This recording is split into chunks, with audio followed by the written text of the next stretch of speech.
নমস্কার, আজকে আমরা শিখব ডেট ফর্মুলার যাবতীয় খুঁটিনাটি। তো সবার প্রথমে আমরা এখানে আমাদের ডেটটা লিখে নেব। যেমন আজকের ডেট আমি যদি জানতে চাই, তার জন্য আমি একটা শর্টকাট ইউজ করব, control plus semicolon. Control semicolon press করলে আমাদের আজকের ডেটটা চলে আসবে। যে সেলের মধ্যে আছি সেই সেলের মধ্যে ক্লিক করে যদি আমরা কন্ট্রোল সেমিকোলন প্রেস করি, তাহলে আমাদের ডেটটা চলে আসবে।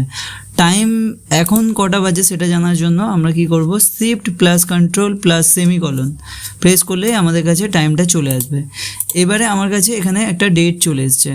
এই ডেটটা থেকে যদি আমি মান্থকে আলাদা করতে চাই, তার জন্য আমি কি এখানে ফর্মুলা লাগাবো। তো আমি যদি মান্থ আলাদা করতে চাই, তাহলে এটা কোন মাস চলছে সেটা জানার জন্য আমার কাছে এই যে ডেটটা আছে সেটা কোন মাসে সেটা যদি জানতে চাই, তার জন্য এখানে ইকুয়াল টু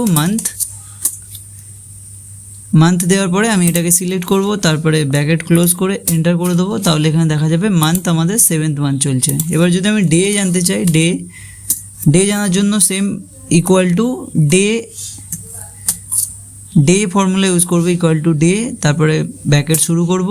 তারপরে আমরা এখানে যে ডেটটার আমরা ডে জানতে চাই সেটা সিলেক্ট করব, তারপরে আমরা এখানে ব্র্যাকেট ক্লোজ করে এন্টার করব। তাহলে আমরা ডেটা জানতে পারবো। এবং একইভাবে যদি আমরা ইয়ারটা জানতে চাই, তাহলে এখানে ইকুয়াল টু ইয়ার, ইয়ার লিখে ব্র্যাকেট শুরু করব এবং একইভাবে ডেটটা সিলেক্ট করব, তারপর ব্র্যাকেট ক্লোজ এন্টার। তাহলে আমার এখানে মান্থ, ডে এবং ইয়ার তিনটেই খুব সুন্দরভাবে চলে এসেছে। আমি কি করব, এই যে মাসে, এইটা আমার জুলাই মাসের 12 তারিখ আছে। তো জুলাই মাসের যদি আমি শেষ দিন জানতে চাই, তার জন্য আমরা কি ফর্মুলা ইউজ করব। তার জন্য আমি যদি লাস্ট দিন জানতে চাই, তাহলে এখানে আমি ফর্মুলা ইউজ করব লাস্ট ডে জানার জন্য। এখানে আমি equal to EOM, end of the month বলে একটা ফর্মুলা আছে, এটা আমি লিখে নেবো EOMONTH, EO মান্থ লিখে ব্র্যাকেট শুরু করব। তারপরে আমি স্টার্ট ডেট হিসাবে এইটাকে নিয়ে নেব, আমার যে ডেটটা যেখানে লেখা আছে ওটার মধ্যে ক্লিক করব। এবারে আমি মান্থের জায়গায় এখানে যে কমা দেওয়ার পরে এখানে মান্থ দিতে বলছে, এই যে মান্থ দিতে বলছে, মান্থে আমি এখানে দিয়ে দেবো 0 দিয়ে এন্টার করলেই আমার এখানে এই মাসের, এটা যে মাস চলছে, এটা জুলাই মাস চলছে, জুলাই মাসের লাস্ট ডে চলে আসবে। তো যদি আমি এখানে মান্থের জায়গায় যদি আমি 6 করে দিই, তাহলে আমি দেখতে পাবো যে এখানে 30/6 চলে এসছে। মানে জুলাই মাস যেহেতু 31 তারিখ, তাই 31 তারিখ এসছে। আর যেহেতু জুন মাস, আমি যদি এখানে জুন করি, 6 করে দিই, তাহলে জুন মাসের জন্য এখানে চলে এসছে 30/6। তো এরকমভাবে আমরা লাস্ট ডেটা জানতে পারি। এবার যদি আমরা ফার্স্ট ডে জানতে চাই, FI ফার্স্ট ডে যদি আমরা ফর্মুলা দিয়ে যদি আমরা জানতে চাই, তাহলে আমরা কি করব, তার জন্য আমরা এখানে ওই ফর্মুলা ইউজ করব, end of the month, EOMONTH, end of the month লিখে আমি স্টার্ট ডেট হিসাবে এই ডেটটাকে সিলেক্ট করব। করার পরে আমি কমা দেওয়ার পর মান্থে এখানে দেব আমি -1। তাহলে কি হবে, এই যে এখানে আমি যে মান্থটা পেয়েছিলাম সেইটা পাবো না, তার 1 মাস আগের আমি লাস্ট ডেটটা পেয়ে যাব। তো আমি যদি এখানে আমি এন্টার, ব্র্যাকেট ক্লোজ করে যদি এন্টার করে দেখাই, এখানে ডেট ফরম্যাট আসছে না। হ্যাঁ, তো এটা আমি দেখিয়ে রাখি, এখানে ডেট ফরম্যাট আসছে না। তো এটাকে ডেট ফরম্যাটে করার জন্য আমরা হোম ট্যাবে যাব। হোম ট্যাবের মধ্যে এখানে এই যে জেনারেল আছে, এখানে আমি সিলেক্ট করব শর্ট ডেট করলে আমার এখানে ডেটটা চলে আসছে। তো আমি যেহেতু এখানে 0 দিয়েছিলাম, তাই ওই মান্থের যে শেষ ডেটটা ছিল সেটা এসেছিলো।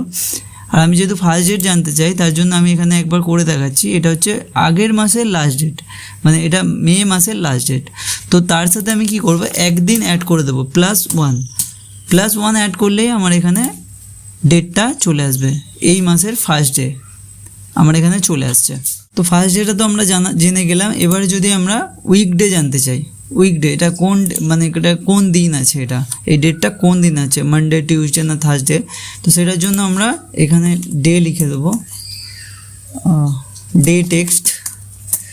তো আমি এখানে দেবো equal to text formula use করব, টেক্সট লিখে এখানে ভ্যালুটা আমি এটা সিলেক্ট করে নেব।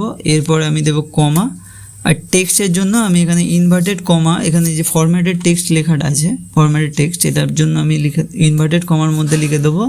যেহেতু আমি ডেটা জানতে চাই, মানডে, টিউসডে না ওয়েডনেসডে বা যা আছে উইকডেজটা জানতে চাই।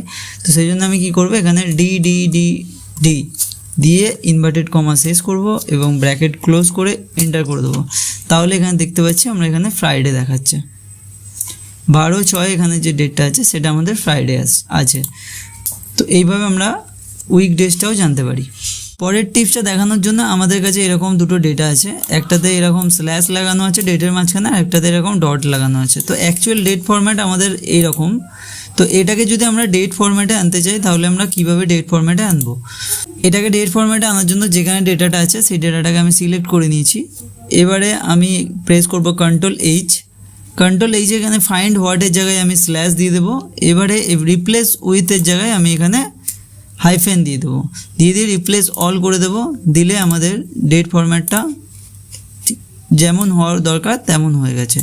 এবারে একইভাবে এখানে আমাদের কাছে আছে ডট, ডেটের মাঝখানে বা ডট দেওয়া আছে।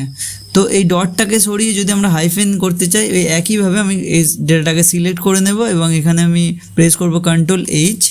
এবারে আমি এখানে ফাইন্ড হোয়াটে আমি দিয়ে দেবো ডট এবং আমি রিপ্লেস উইথে এখানে দিয়ে দেবো হাইফেন, দিয়ে আমি রিপ্লেস অল করব। তাহলে আমি দেখতে পাবো যে আমাদের কাছে যে ডেট ফরম্যাটটা এরকম যেরকম হওয়ার দরকার সেরকম চলে এসছে। তো এরকমভাবে আমরা ডেট ফরম্যাটটাকেও ঠিক করতে পারি। তো আজকের জন্য এটুকুই, দেখা হবে পরের ভিডিওতে।